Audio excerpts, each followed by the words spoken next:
queremos te bendizer, Jesus. Toma o teu lugar. Nós declaramos aqui que o Senhor é herdeiro de tudo. Nós declaramos aqui, Pai, a tua unção sobre esse lugar, em nome do Senhor Jesus. Vem, Senhor, vem sobre esse lugar, vem em cada lar nesse dia, Senhor. Derrama mais e mais, Deus, da tua presença, em nome do Senhor Jesus.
Nosso querer e desejar é tua beleza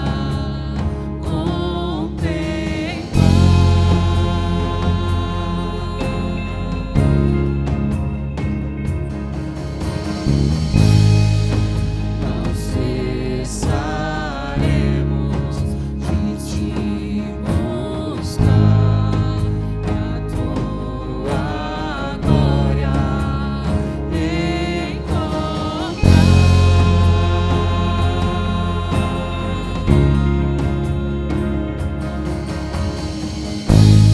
nos unimos com fome e sede, beberemos de tua glória, graça, te cantamos, enche esse lugar,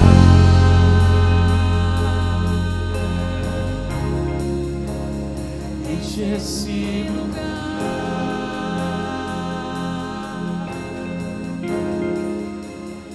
enche esse lugar,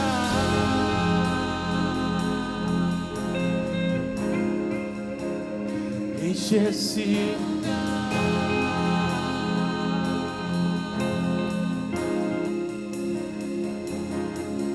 te esperamos, vem revela a tua glória aqui. Te esperamos, vem revela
aqui em nosso coração. Toma a direção. Deus, fogo consumidor, sem impedimentos, vem face a face, Senhor.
Se abre, o reino venha mover.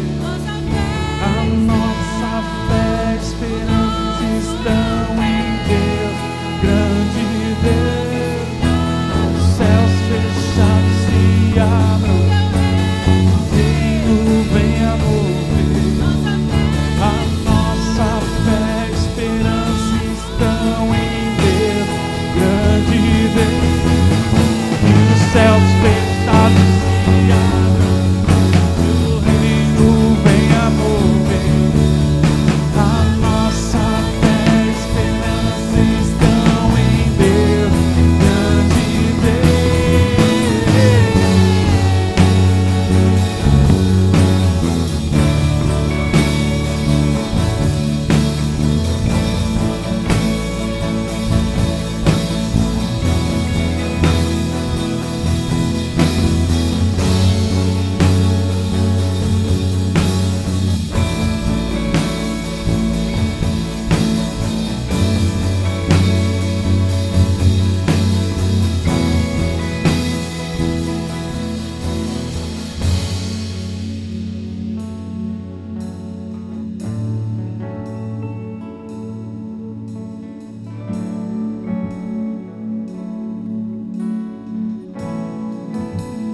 E esse aqui é um momento muito especial do nosso culto, onde nós chamamos de momento da generosidade.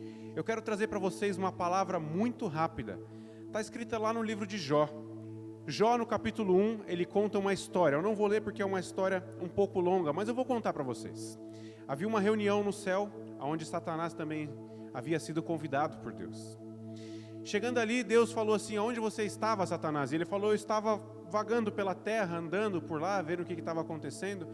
E aí Deus falou assim: você viu o meu servo Jó, como ele é fiel? E aí Satanás falou assim: ele é fiel a você, porque você dá tudo o que ele quer, tudo o que ele precisa. É por isso que ele é fiel. Experimente tirar tudo dele, para você ver se ele vai continuar te adorando. Deus então deu uma ordem a Satanás, falou: eu te dou a autorização para você tocar em tudo que Jó tem. Faça o que você quiser, só não tire a vida dele. E eu vou provar para você que ele continua sendo fiel comigo. Na história então diz que os filhos de Jó, eles sempre se reuniam na casa de um deles. E nessa casa eles faziam festa e havia muita bebedeira. Vocês sabem que a Bíblia nos diz para nós não nos embriagarmos. O se embriagar, ele é pecado. E a Bíblia fala que os filhos de Jó se reuniam na casa de um deles, comiam e bebiam até se embriagar. Jó então, todas as vezes que se reuniam, Jó pegava o seu rebanho e fazia uma oferta para Deus. Jó, ele pegava o seu rebanho, sacrificava um para cada filho, para que os pecados dos filhos dele fossem perdoados. Todas as vezes que os filhos de Jó se reuniam, eles sacrificavam um animal. E aí quando Deus deu a autorização para Satanás tocar nas coisas de Jó, a Bíblia nos fala que primeiro Satanás tirou o quê? O seu rebanho, tirou os seus animais. Era exatamente aquilo que Jó usava como oferta para pagar pelos pecados dos filhos dele. Satanás, ele é astuto, ele é muito esperto. Ele poderia muito bem ter tentado tocar na vida dos filhos de Jó primeiro, poderia ter tentado fazer as outras coisas, mas não. Satanás, ele sabia que Jó tinha um coração generoso e um coração voltado a Deus. E todas as vezes que algo poderia ser pecado, Jó ia lá e sacrificava um animal dele para pagar os pecados, tanto dele quanto dos filhos dele. E Satanás, sabendo disso, foi lá e primeiro matou os animais que ele usava como sacrifício. A Bíblia diz que os filhos dele estavam reunidos numa casa, bebendo e comendo. E aí um dos empregados chegou e falou assim: Jó, aconteceu tal coisa, chegaram tal pessoas lá e mataram o exército dos seus animais. Logo em seguida chegou outro dando a mesma notícia, que mataram outros animais, e assim foi até terminar todo o rebanho dele. Logo depois veio um outro servo de Jó e disse: a casa onde seus filhos estavam reunidos, veio uma ventania muito forte, derrubou as paredes e mataram todos eles. Todos os filhos de Jó morreram de uma só vez. E assim Jó foi perdendo coisa a coisa, filho a filho. E vocês conhecem a história, há uma frase muito popular que fala: eu gostaria de ter a paciência de Jó. Mas na verdade Jó, ele sofreu muito, mas ele sabia quem era Deus. Por que eu estou trazendo isso no momento de generosidade? É que muitas vezes a nossa área financeira é onde Satanás mais ataca. É onde o diabo primeiro ataca. Porque ele sabe que nós temos uma limitação muito grande. Nosso cérebro entende que nós precisamos do nosso dinheiro para sobreviver, para a gente viver bem. De fato isso é verdade. Só que a Bíblia nos fala que nós não podemos servir ao Deus e ao dinheiro. Nós não podemos ter dois deuses. Nós temos que servir a Deus, nós temos que amar a Deus, e o dinheiro tem que nos servir. Nós não podemos ter o nosso coração focado nas coisas daqui dessa terra. Então eu queria trazer para você essa passagem muito rápida, dizendo: não se preocupe com o financeiro, não se preocupe com as coisas daqui dessa terra, não se preocupe com o que você vai ter que vestir, com o que você vai ter que comer, porque a palavra nos garante que Deus, ele é o nosso supridor. Deus é aquele que nos sustenta. Deus é aquele que nos traz o suprimento dia após dia. Eu tenho certeza que por mais dificuldade que você está passando, o alimento na sua mesa não falta.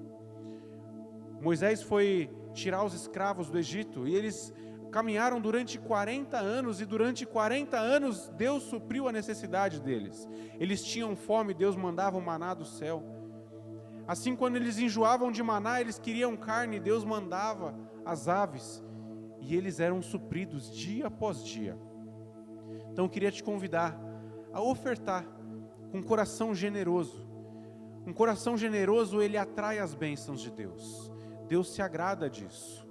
Está aparecendo aí na sua tela o número da agência e da conta. Você pode fazer isso de forma virtual. Ou se você quiser também, você pode trazer aqui no domingo de manhã a sua oferta. Eu tenho certeza que Deus vai abrir as comportas dos céus e derramar sobre as suas vidas as bênçãos recalcadas, sem medida e transbordante. Enquanto você faz a sua transferência, você faz o seu Pix, eu queria orar pela sua vida. Senhor, nós te agradecemos por esse coração generoso, esse coração doador, o coração dessas pessoas que têm algo a te oferecer, não só financeiro, mas como sacrifício vivo ao Senhor.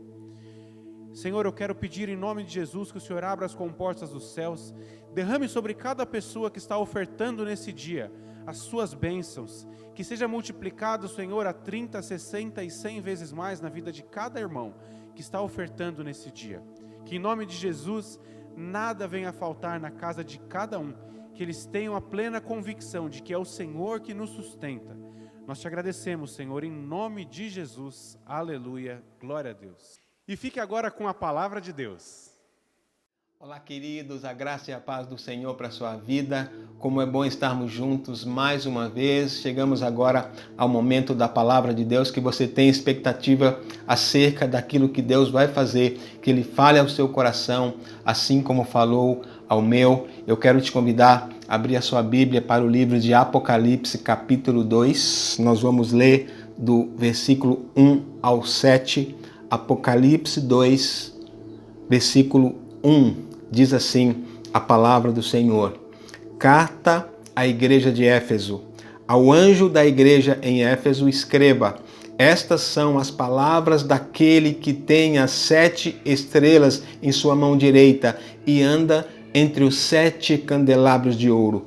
Conheço as tuas obras, o seu trabalho árduo e a sua perseverança. Sei que você não pôde tolerar homens maus, que pôs à prova os que dizem ser apóstolos, mas não são, e descobriu que eles eram impostores. Você tem perseverado e suportado sofrimentos por causa do meu nome e não tem desfalecido. Contra você, porém, tenho isto: você abandonou o seu primeiro amor.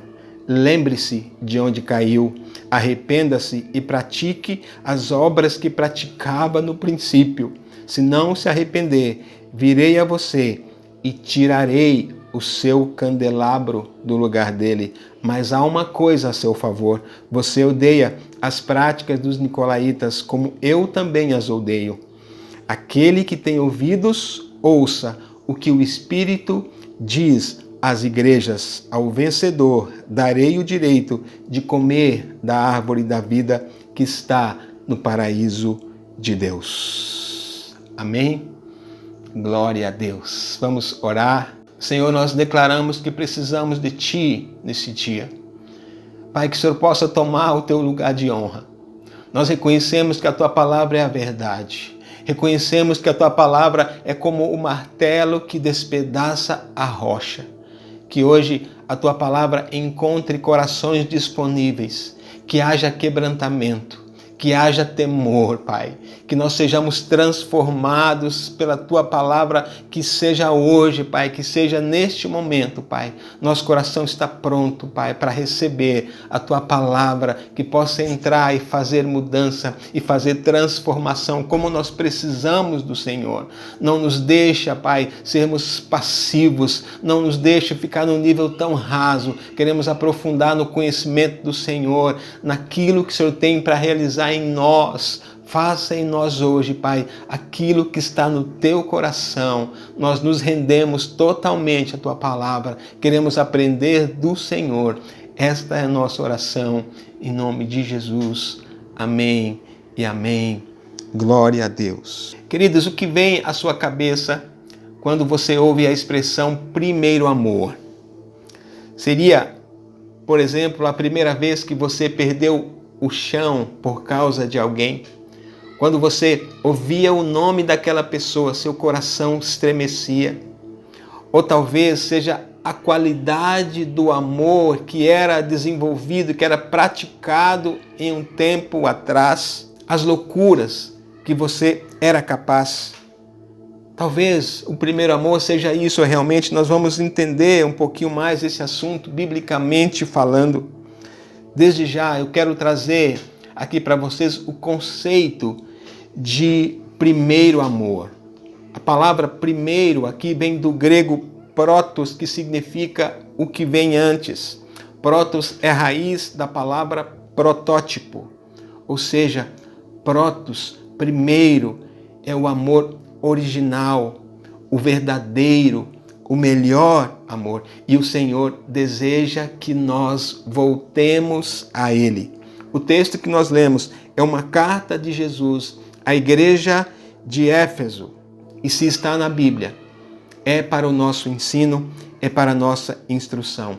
O livro de Apocalipse foi escrito pelo apóstolo João enquanto ele estava preso na ilha de Patmos. Todos os outros apóstolos haviam sido martirizados, porém João foi enviado à prisão. E ali ele teve uma revelação do céu, e ali ele passa a escrever aquilo que nós conhecemos como o livro de Apocalipse, que significa revelação. Na Bíblia em inglês, Apocalipse é Revelations, né? E já nos primeiros capítulos, Jesus manda João escrever 7 cartas que deveriam ser entregues às 7 igrejas daquela época. E a primeira carta seria endereçada à igreja de Éfeso. A igreja de Éfeso, uma igreja fundada pelo apóstolo Paulo, numa visita rápida que ele teve ali. Depois ele retorna e ele pastoreia aquela igreja por 3 anos. E aquele lugar é transformado através da vida do apóstolo Paulo. E aquela cidade é impactada e acontece um verdadeiro avivamento espiritual.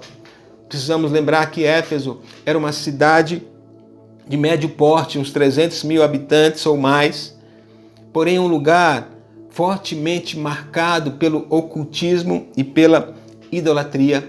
Em Éfeso é onde ficava o templo da deusa Diana. E Paulo começa a pregar naquele lugar e as pessoas começam a se converter, a cidade começa a ser impactada pelo evangelho. O comércio que dependia da venda de produtos da idolatria entra em colapso, as livrarias entram em colapso, as pessoas começam a queimar os livros em praça pública, uma verdadeira revolução. E seguindo direção de Deus, chega o momento de Paulo deixar aquela cidade.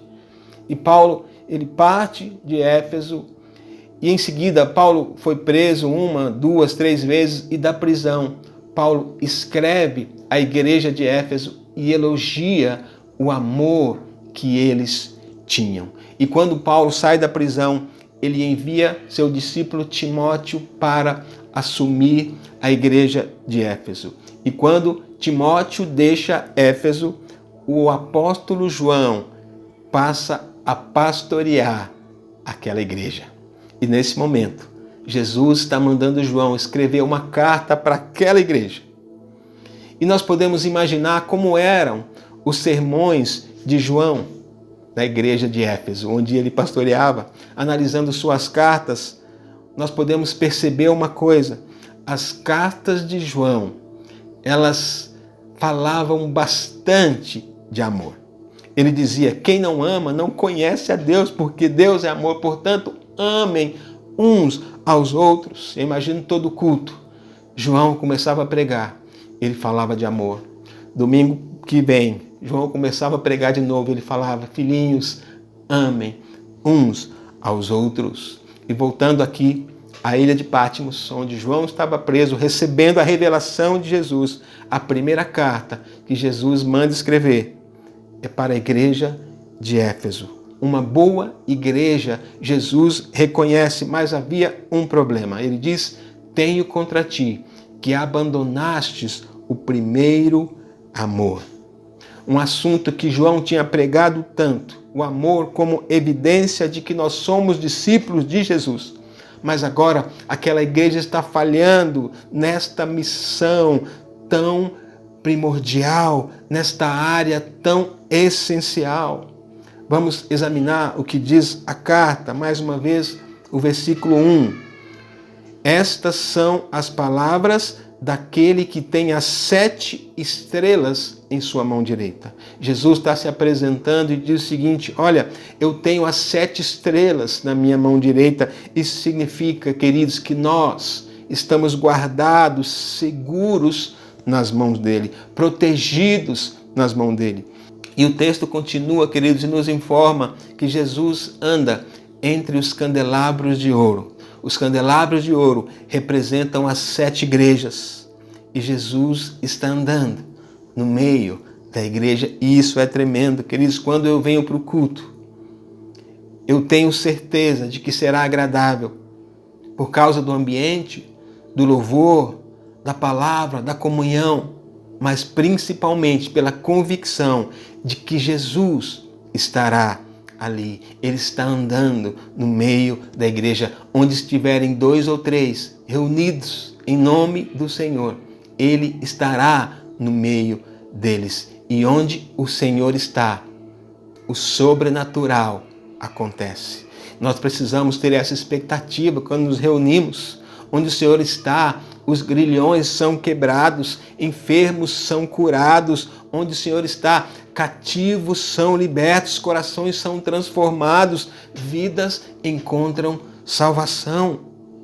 E Jesus está no meio da igreja para exortar, para sondar e para restaurar.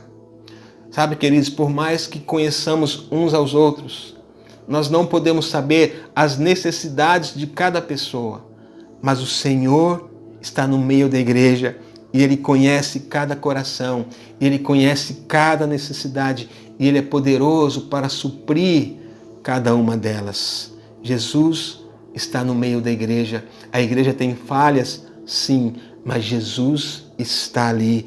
Ele se manifesta no meio da igreja. Igreja, o lugar mais seguro da terra. Então, Jesus pede, a partir desse momento, para João destacar as virtudes da igreja de Éfeso. Primeira virtude da igreja de Éfeso: fiel à palavra.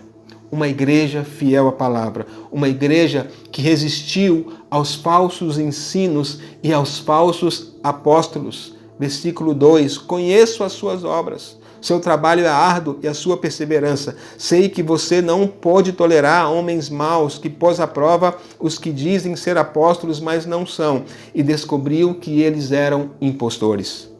Queridos, naquela época já existiam falsos apóstolos. E Jesus, inclusive, já havia chamado a atenção para isso. Paulo chamou a atenção para isso, inclusive quando Paulo deixou a igreja de Éfeso.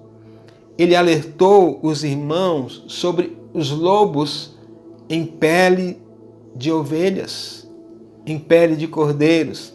Atos 20 e 29, quando Paulo está deixando a igreja de Éfeso, ele chama os líderes e ele fala o seguinte: cuidem, Atos 20 e 29, cuidem de vocês mesmos e de todo o rebanho sobre o qual o Espírito Santo os designou como bispos, para pastorearem a igreja de Deus que ele comprou com o seu próprio sangue. Sei que depois da minha partida, lobos ferozes penetrarão no meio de vocês e não pouparão o rebanho. E dentre vocês mesmos se levantarão homens que torcerão a verdade, a fim de atrair os discípulos. Então, queridos, a igreja de Éfeso conseguiu se guardar desse tipo de coisa sem se contaminar. E nós precisamos fazer o mesmo hoje em dia, queridos. Com tantas teologias que têm surgido, nós precisamos examinar. Vem de Deus? Está de acordo com a palavra de Deus?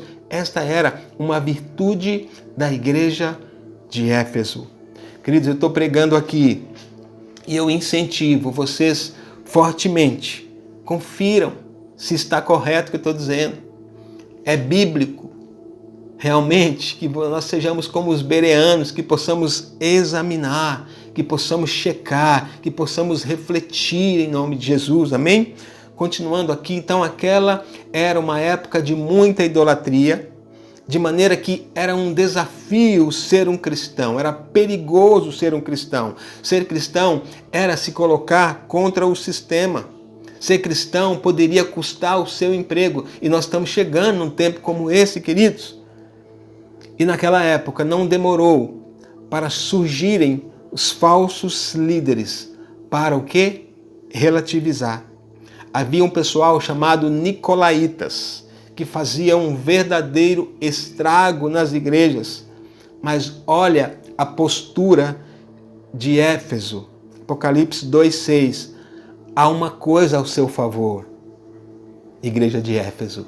Você odeia a prática dos nicolaítas, como eu também as odeio. E o que era a prática dos nicolaítas? Os nicolaítas, queridos, induziam os cristãos ao paganismo, à imoralidade. Eles diziam, não tem problema você ser cristão e você experimentar as comidas sacrificadas aos ídolos. Não tem problema você ser cristão e participar dos rituais pagãos. Não tem problema você ser cristão e trair a sua esposa.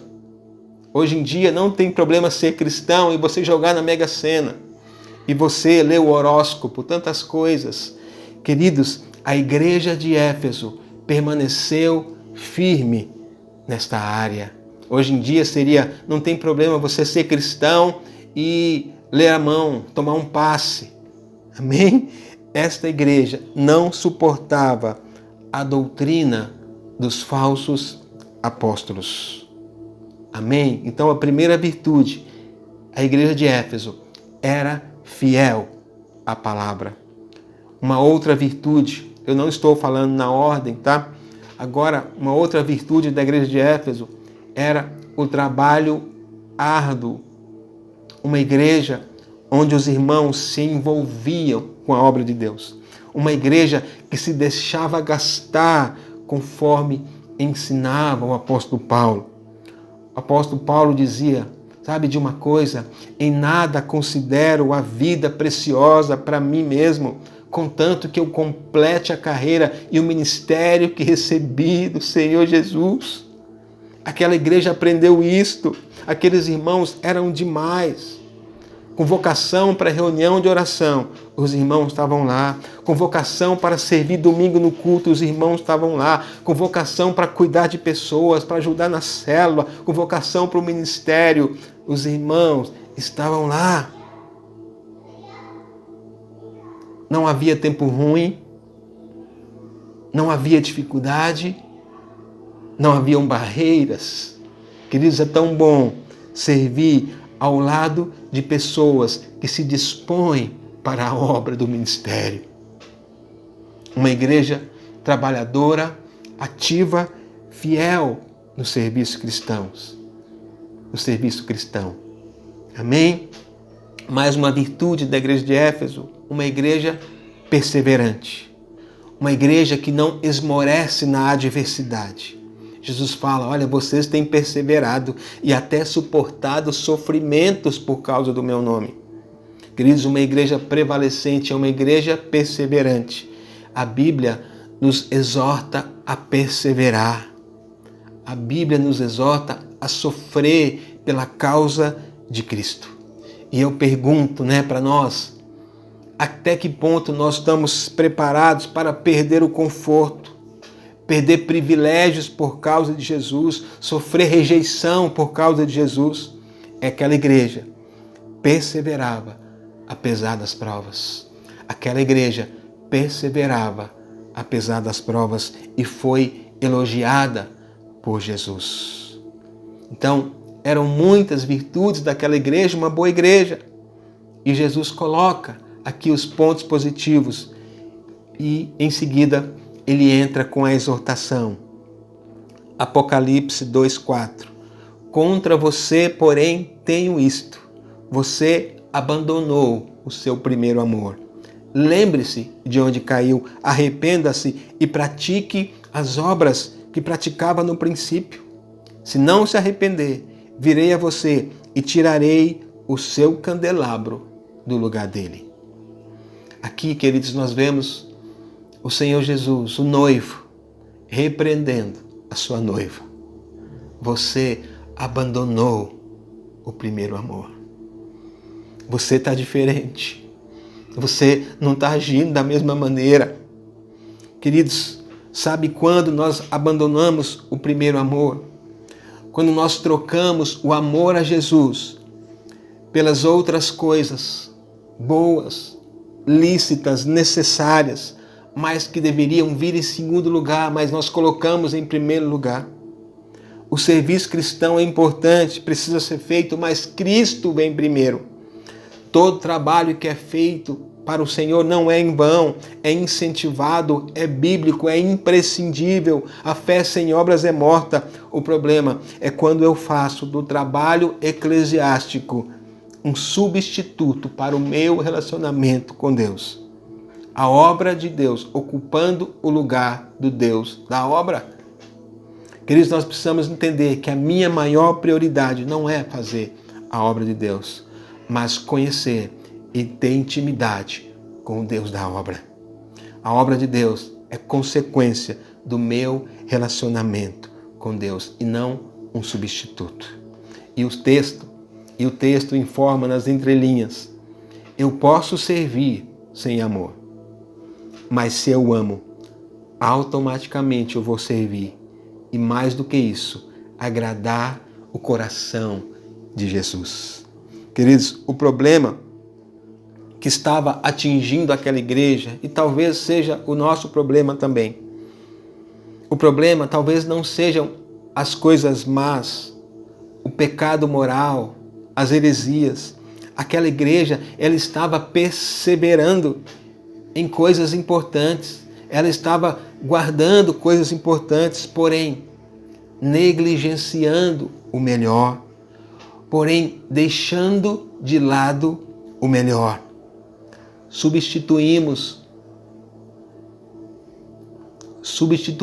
o nosso amor pelo zelo religioso. Substituímos o nosso amor pelo trabalho, pelo serviço. Lembra de Marta e Maria? O trabalho de Marta era importante, sim, precisava ser feito, sim, mas não podemos esquecer a melhor parte. Nós trabalhamos tanto para Deus, para fazer coisas para Deus, e não está errado.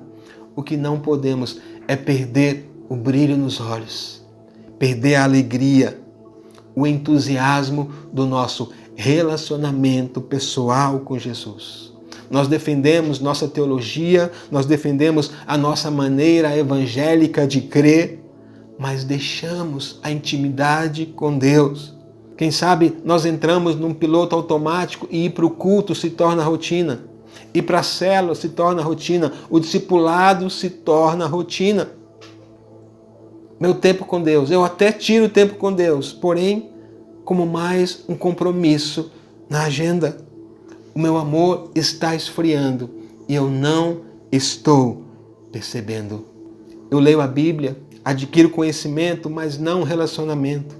Sabe, queridos, existem pessoas que conhecem muito da palavra de Deus, porém falta o fogo da presença de Deus, porém falta o prazer da presença de Deus. E o Senhor diz: tenho contra ti que abandonaste o primeiro amor.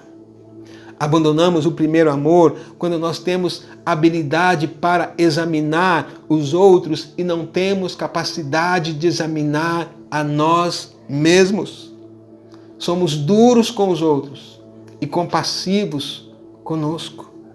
Mais um sintoma de que nós perdemos, abandonamos, deixamos o primeiro amor. E Jesus dá o caminho da restauração. Jesus dá o caminho do recomeço. O que devemos fazer para restaurar o primeiro amor em nossos corações? São 3 passos principais. Primeira coisa é lembrar. Lembra de onde caístes. Queridos, a lembrança é algo muito poderoso. O Senhor diz que nós devemos trazer à memória aquilo que pode nos dar esperança. O Senhor diz aos jovens: lembra do teu Criador nos dias da tua mocidade. O Senhor diz às crianças em Provérbios, em outras citações, lembre do Senhor, os seus conselhos, os seus mandamentos. E quando o Espírito Santo é enviado, uma das funções é nos fazer lembrar. E a ordem aqui é: lembra de onde você caiu. E lembra agora, não deixa para depois, que pode ser tarde. Queridos, Ele não pede para você lembrar do seu pecado, não é isso. Ele pede para você lembrar como foi o seu começo. Como era quando você se derramava na presença de Deus. Você ficava horas na presença de Deus. Você alugava DVD de adoração, DVD de ministração e ficava horas assistindo. Hoje, nós assistimos o culto online, a pulso, debaixo da coberta. E naquele tempo, você não perdia um culto, você não perdia uma vigília, não perdia uma comunhão e era tudo prazeroso. E o Senhor diz: lembra de onde você caiu. Queridos, e o seu cair não foi necessariamente o pecado. O seu cair foi deixar de colocar Deus como prioridade, se tornar independente, fazer do seu jeito. O que se torna um pecado também, se torna idolatria, né? O seu cair foi desistir de andar por fé. O seu cair foi a fé em si mesmo. Mas o que ele está pedindo é: lembra de onde você caiu. Lembra de onde você tomou uma direção errada. Lembra. Veja que o filho pródigo lembrou da casa do pai. E ele disse: eu preciso voltar, eu preciso recomeçar. Então a primeira instrução de Jesus é: lembra. A segunda instrução de Jesus é: arrepende. Então eu consegui lembrar. Olha, um dia eu sentia a presença de Deus. Um dia eu me entreguei totalmente. Um dia eu era íntimo do Senhor. Eu consegui lembrar onde eu errei. E eu voltei aquele dia. E a minha oração é: Senhor, faça de novo. Porém o Senhor diz: você precisa se arrepender. Para que você pare de terceirizar a responsabilidade. Para que você pare de dar desculpa. Eu preciso assumir. Eu preciso perder a razão. O problema não foi de Deus. O problema não foi a falta de tempo. Eu preciso me arrepender. Lembre e arrependa. Muitas vezes nós falamos assim: eu pequei, mas foi fulano que me convidou. Foi Beltrano que me provocou. Queridos, o problema não está no outro, mas em mim. A gente ama identificar os problemas da igreja, mas não queremos ser parte da solução. Sabe, queridos, eu não posso mudar os outros, mas eu posso mudar a mim. Amém? E façamos isso. É importante dizer, queridos, que arrependimento não é emoção. Arrependimento é decisão. Talvez você não sinta nada, mas se você se quebrantar e chorar e for do Espírito Santo, amém. Mas não é a regra, porque muitas vezes nós podemos chorar e não ser nem de Deus, é do homem. Mas faça essa oração: Senhor, eu me lembro de onde caí. Eu orava e eu deixei de orar. Eu tinha prazer na tua palavra e eu deixei de ler a santa palavra de Deus. Eu tenho colocado as coisas no automático e eu me arrependo, Senhor. Eu me arrependo, Senhor. O terceiro passo, volta à prática das primeiras obras. Você se lembra de onde você caiu, você se arrependeu, agora é necessário voltar às primeiras obras. Talvez as primeiras obras na minha e na sua vida seja uma vida de oração. Queridos, oração é mais do que petições. Orar é intimidade com Deus. Quando eu oro, eu me torno um com Ele. Quando eu oro, eu me diminuo e Ele cresce. Quando eu oro, eu recebo a mente de Cristo. Quando eu oro, mesmo que eu não perceba, Deus está mudando coisas dentro de mim. E a minha oração, queridos, veja, não é para Deus se encaixar as minhas expectativas, mas para que eu possa me alinhar com a sua vontade.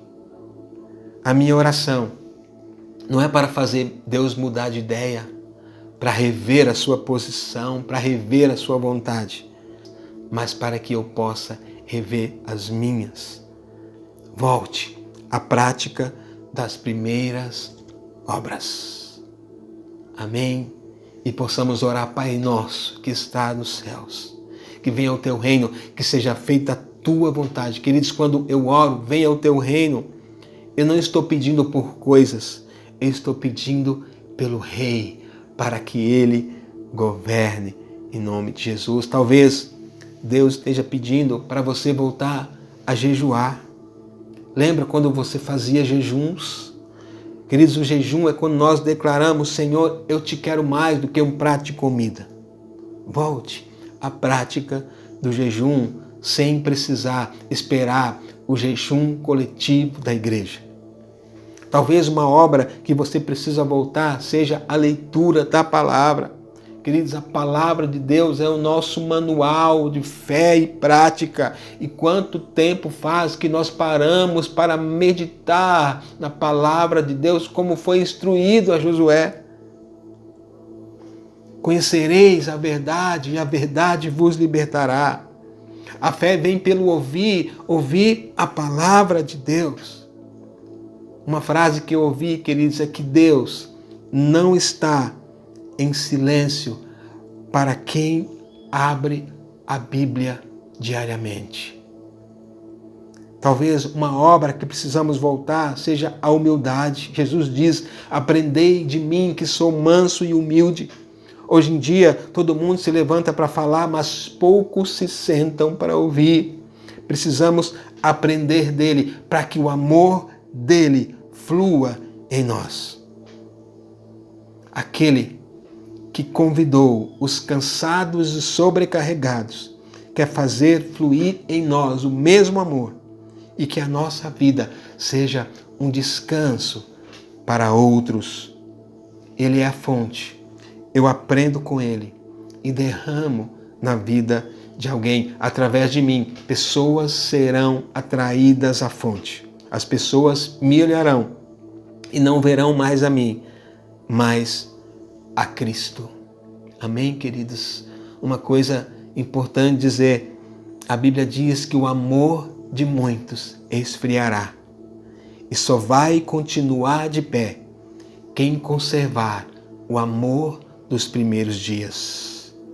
Protos, original, que vem antes. Lembra de onde caiu, arrepende e volta às primeiras obras.